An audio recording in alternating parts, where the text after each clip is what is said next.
HoopsOnLane.com Fan Podcast, Episode 56, Iowa Postgame.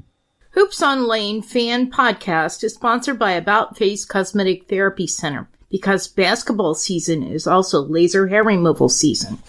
You're listening to Hoops on Lane, a fan-produced pregame and postgame podcast about the Ohio State University men's basketball team. Visit hoopsonlane.com or subscribe where you listen to podcasts for all the latest episodes and information. Now here's your host, Dave Horning. Greetings, Hoops fans. This is Dave Horning for HoopsOnLane.com Fan Podcast with a postgame review of the Ohio State Buckeyes' victory over the Iowa Hawkeyes. The Buckeyes winning by the score of 82-64 in a game played in Columbus at the Schottenstein Center last Saturday night. And, as just about everybody knows, the victory improved Ohio State's record to 13-1 in the Big Ten, in first place all alone because Purdue sustained its second loss to Michigan State earlier on Saturday. Michigan State and Purdue are both 12-2, one game behind the Buckeyes. Boy, does that sound great. Way to go, Buckeyes, and way to go, Buckeye fans, turning out in huge numbers to support this team. The Schott was filled to the rafters, almost a sellout, and it will be a great help with recruiting for Chris Holtmann and his staff. There is a great article in the Lantern about this Iowa game and its effect on recruiting. Check it out.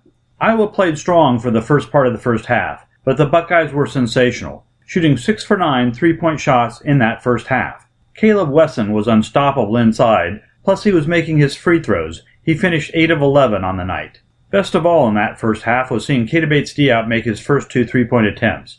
He finished 3 of 7 over the game for 43%. I'll take that all season long. Keita missed his last 3 attempts, but I don't care. Keep shooting, Keita. As long as you're open and aren't fading away, keep shooting those three-point shots. My only concern was seeing Iowa's Jordan Bohannon make that long 3 early in the game. That is how Penn State started out against us at home on January 25th. Penn State's Shep Garner making those 2 long threes to start the game. The Buckeyes just weren't ready on defense when we played Penn State, and I was concerned early that Iowa had read that script. But the Buckeyes' defense was solid against Iowa all game long. The post-game box score showed that there were 8 steals by 7 different Buckeyes. Great defense. And the Buckeyes out-rebounded the taller Iowa team.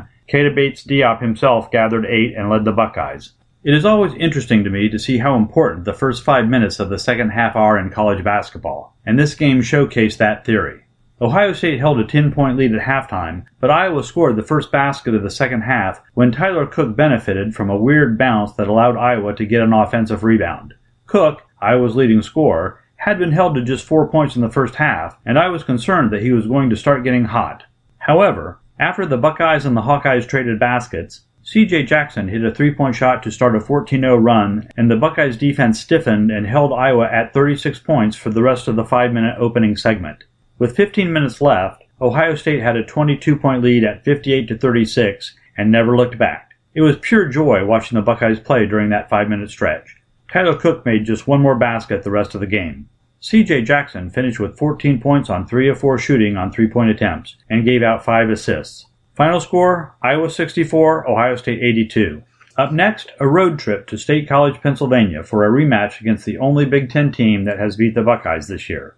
Tip-off is at 8 p.m. on Thursday, February 15th, televised on the Big Ten Network and on radio at the Fan 97.1 FM. This is Dave Horning for HoopsOnLane.com Fan Podcast. Go Bucks, beat Penn State.